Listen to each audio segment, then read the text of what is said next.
Pelancongan luar bandar bukan sekadar mempromosikan keindahan alam semula jadi, malah menjadi pemangkin kepada pembangunan ekonomi komuniti. Di Kampung Tawai Gerik, pelaksanaan Desa Kirana memperlihatkan keunikan alam dan kehidupan masyarakat setempat berkembang sebagai produk pelancongan luar bandar sempena Tahun Melawat Malaysia 2026. Ikuti laporan Nur Syahana Kamarudin.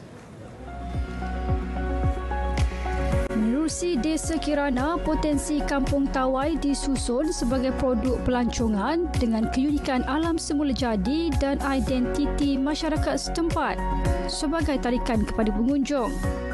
Pendanaan pendapatan baru, peningkatan pendapatan sedia ada, penambahan peluang pekerjaan kepada penduduk setempat dan juga pembangunan kapasiti penduduk, terutama dari segi penerokaan produk pelancongan yang baru dan juga meningkatkan daya saing penduduk sendiri dalam memastikan mereka dapat mengambil peluang dalam penjanaan ekonomi baru di luar bandar.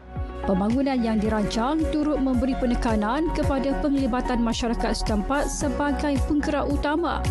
Penduduk bukan sekadar menerima manfaat, malah memainkan peranan memperkenalkan keunikan kampung kepada pengunjung. Bahan ketara di kawasan ni, sebelum ni, kalau kita tengok tak ada kawasan yang Jopak ni, dia tiada lah. Cuma dia tertumpu kepada padang ragut di atas sana. Jadi kawasan ni, orang kampung pun tak ada lah tahu macam sekarang ni, keadaan sekarang ni. Kami nak buat yang terbaik kat sini macam mana untuk bagi kata orang komuniti kampung sendiri dan luar supaya dia tahu kawasan ni adalah kawasan sebenar Jopak.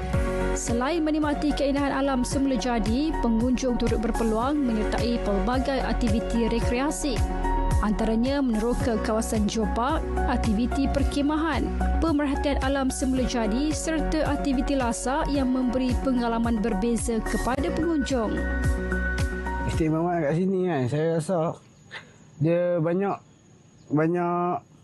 acara kampung. Seperti hutan, kita boleh tengok macam burung-burung adalah cantik sini. Lepas tu kita boleh mendaki gunung. Lepas tu kat sini juga ada site kemah. Boleh tapak berkali berkemah. Lepas tu ni ATV.